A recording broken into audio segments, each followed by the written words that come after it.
Coucou les Niro, Coucou les Niro, bienvenue à bienvenue la à la maison. maison. Les traumas, les traumas, les traumas.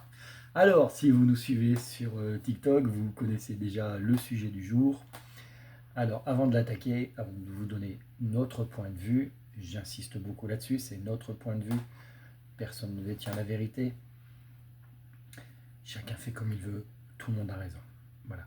Nous nous adressons plus aux personnes débutantes en donnant une espèce d'esquisse en fait de ce qu'est notre monde, des bases, après libre à chacun d'aller plus loin ou pas. Au moins les gens savent de où ils vont. Le principe en fait c'est d'être un peu protecteur, de faire attention à tout le monde, donner les bases. Ensuite les personnes les plus on va dire les plus motivées, je sais qu'elles iront un peu plus loin et essaieront de comprendre et d'aller voir un peu partout ce qu'il se passe et comment, et ben justement, comment se renseigner et comment créer son propre univers BDSM. Alors, les traumas. Beaucoup nous disent, mais le fait d'être soumise ou d'homme ne vient-il des traumas que vous avez eus enfant? Non, Non, parce que ça voudrait dire que toutes les personnes qui ont des traumas sont dans le monde BDSM, alors que ce n'est pas le cas.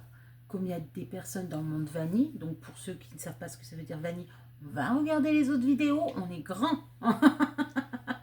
Et nous, ça nous fait des vues. voilà. Et donc dans le monde vanille, il y a des personnes qui n'ont pas du tout de trauma, mais qui ne sont pas dans notre monde en fait. Voilà. Donc c'est oui et non. Voilà. Il y a des personnes qui en ont, bien entendu, comme tout.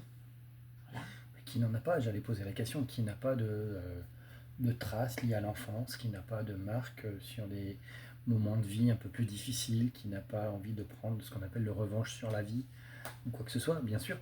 Mais après, ça ne fait pas un dom ou une domina, un soumis ou une soumise. Par exemple, moi, vous savez, pardon, ceux qui nous suivent savent que je suis un enfant battu par ma mère. Donc très longtemps, j'ai eu peur des femmes. Si vraiment je cherchais la revanche sur les femmes en étant domina, en étant d'homme, pardon, le lapsus en fait, je serais un très mauvais dôme. Et je pense qu'une soumise avec alors attention, moi quand je parle de trauma, c'est quelque chose qu'on n'a pas guéri. C'est quelque chose qui est vraiment à l'intérieur de nous. Je pense que ça ferait pire que bien. Il y a des personnes qui ont vécu beaucoup de choses, mais qui ont travaillé là-dessus.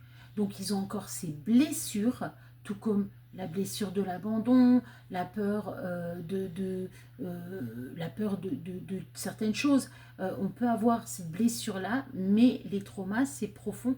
Et généralement, alors je ne vais pas dire forcément d'aller voir un psy, parce que les psys ne guérissent pas tout, mais c'est de travailler ce trauma, de le comprendre et de, on va dire, entre guillemets, d'en faire une force et pas une faiblesse. Parce que justement, un homme qui va discuter avec une sub et qui va la sentir trop fragile, trop traumatisée, pour reprendre les mots qu'utilisent la majorité des gens, bah, le dom va refuser d'accepter sa soumission parce qu'il sait qu'il va la détruire. Alors je parle des vrais dômes. Voilà, il y en a qui vont profiter justement de la faiblesse, qui sont appelés dômes et qui ne sont pas dômes. Voilà. Un vrai dôme va automatiquement refuser comment dire, que la personne offre sa soumission parce que justement elle est trop fragile. Alors, je dirais qu'il y a des choses que le dôme peut guérir, peut aider à avancer, peut penser les blessures, mais on va dire qu'il y a des mots que le corps doit guérir avec la personne. Euh, comme quand on va voir un psy, la psy ne va pas vous guérir, ne va pas vous donner le médicament qui va faire que vous allez tout oublier. Non, elle va vous donner des petites astuces à faire qui vont marcher sur certaines personnes et pas du tout sur d'autres. C'est pour ça que je ne suis pas très psy, moi. Voilà. Après, je ne dis pas de ne pas l'en voir si c'est ce qui vous fait du bien ou quoi que ce soit.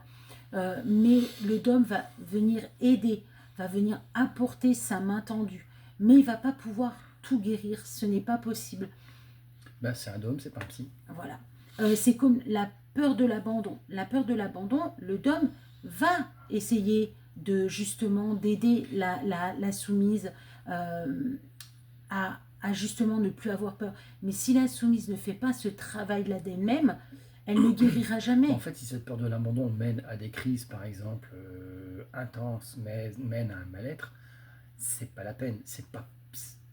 Tu vas pas travailler dessus, c'est pas possible. Donc, on va dire que tu vas travailler ça avec un professionnel, donc vraiment quelqu'un qui va t'expliquer les choses. Et ensuite, on pourra travailler sur le reste. Mais on peut pas. Un homme, c'est pas un magicien. Il y a beaucoup de personnes qu'on a eu en témoignage en fait qui expliquaient voilà, moi j'ai une mauvaise estime de moi et depuis je suis soumise et puis depuis ça va mieux. Non, tu as toujours une mauvaise estime de toi.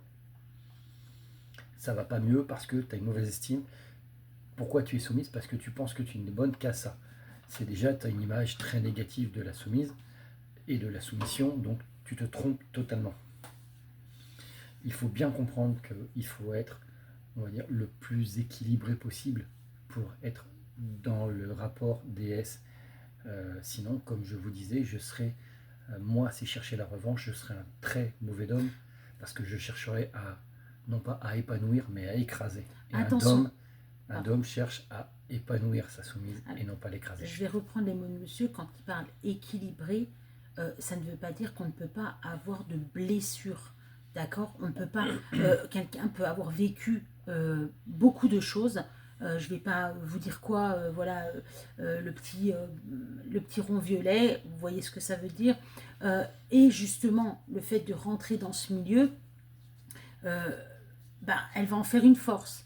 Elle va en faire quelque chose. Elle n'est pas dans ce trauma parce qu'elle l'a guéri, ce trauma. Voilà, quand on parle d'équilibré, ça veut bien dire qu'il y a, comment dire, c'est comme quelqu'un qui a toute sa tête. On le dit, quelqu'un qui mentalement ne sait pas le bien, le mal, ne peut pas donner son consentement, ne va pas rentrer dans ce milieu. Et bien là, c'est pareil, quand on parle d'équilibré, ça ne veut pas dire trop fragile. Voilà, que vous êtes, que parce que vous avez eu des V, parce que vous avez eu des traumas dans l'enfance, voire dans l'adolescence, voire même dans la période d'adulte, que vous n'êtes pas équilibré et que vous ne pouvez pas rentrer. Non. On parle de fragilité. Voilà, on parle vraiment de fragilité. Je sais qu'il y a des personnes qui sont venues nous voir en disant, je ne sais pas si vous vous rappelez, cette demoiselle qui disait, moi j'ai été élevée par mon père, par mon frère, par mon oncle, je veux rentrer dans ce milieu parce que je ne suis bonne qu'à ça. Non, on n'est pas là pour ça. Le milieu est là pour faire épanouir. On n'est pas là pour détruire quelqu'un en lui disant tu n'es bonne qu'à ça. Absolument pas. Donc oui, dans l'équilibre, quand on parle d'équilibre, c'est d'être consciente que le milieu BDSM est là pour élever, est là pour vous apporter une force. Il n'est pas là pour vous détruire encore plus que ce que vous êtes à l'intérieur de vous. C'est très important de le comprendre. En fait, l'équilibre, en fait, la force mentale, c'est quelque chose qui est important. Le monde, pardon, le monde DS a des exigences, intellectuelles, a des exigences psychologiques et auxquelles il faut répondre. Et si on n'est pas capable de répondre à ça, si on est trop fragile, si on est tant du côté d'homme, quand on cherche la revanche en fait, ou domina, parce qu'il y a beaucoup de subs qui deviennent domina suite à une trahison. Est-ce qu'elles sont de bonnes dominas ou pas?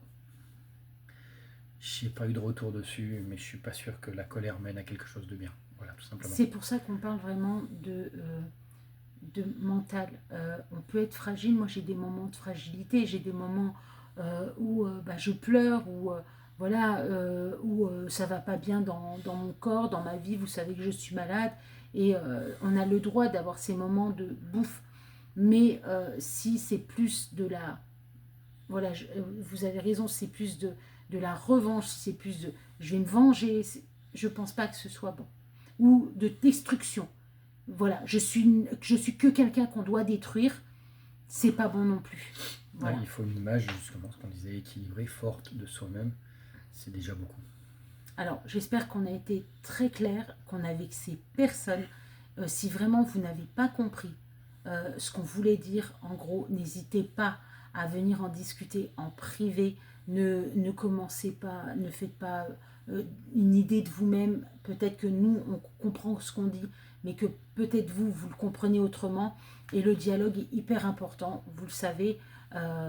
Et ça évite justement peut-être de se donner des idées et de faire des dramas pour rien, justement, parce que justement on dit la même chose, mais pas avec les mêmes mots. Voilà, donc n'hésitez pas à commenter, à liker, à partager et à vous abonner. Voilà, merci à toutes les vues qu'on a, mais il n'y a pas assez d'abonnements. Donc abonnez-vous, on aime toujours ça. Bisous.